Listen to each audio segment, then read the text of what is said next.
Subalit, ang buong mundo ay mapupuno ng mga taong kumikilala at dumadakila kay Yahweh, kung paanong ang karagatan ay napupuno ng tubig. Noong panahon ni Habakuk, puno ng kaguluhan, kasamaan, at kawalan ng katarungan ng lipunan.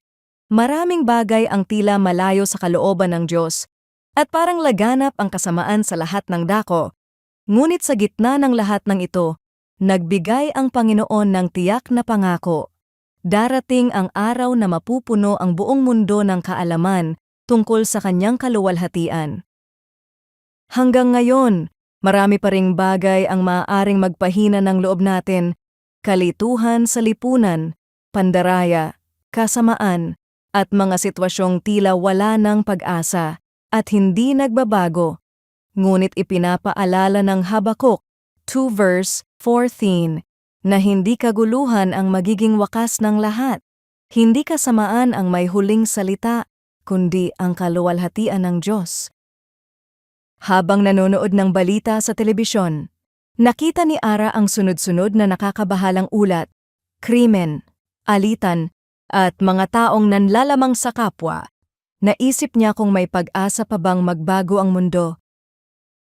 Ngunit habang nagbubulay-bulay siya sa salita ng Diyos, naalala niya na may mas dakilang plano ang Panginoon, at darating ang araw na mahahayag ang kanyang kaluwalhatian sa buong mundo.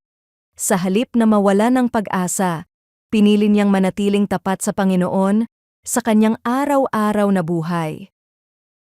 Bilang mga mananampalataya, tinatawag tayong mamuhay na may pag-asa at katapatan habang hinihintay ang katuparan ng mga pangako ng Diyos sa pamamagitan ng simpleng pagsunod, paggawa ng tama, at patuloy na pamumuhay para sa Panginoon. Nagiging patotoo tayo ng kanyang kaluwalhatian sa mundong ito. Panginoon, tulungan mo akong manatiling tapat at patuloy na gawin ang tama kahit sa mundong puno ng kalituhan at kadiliman. Bigyan mo ako ng pusong hindi madaling mawalan ng pag-asa at ng buhay na nagpapakita ng iyong kabutihan sa aking pamilya, trabaho, at sa araw-araw kong pakikitungo sa iba.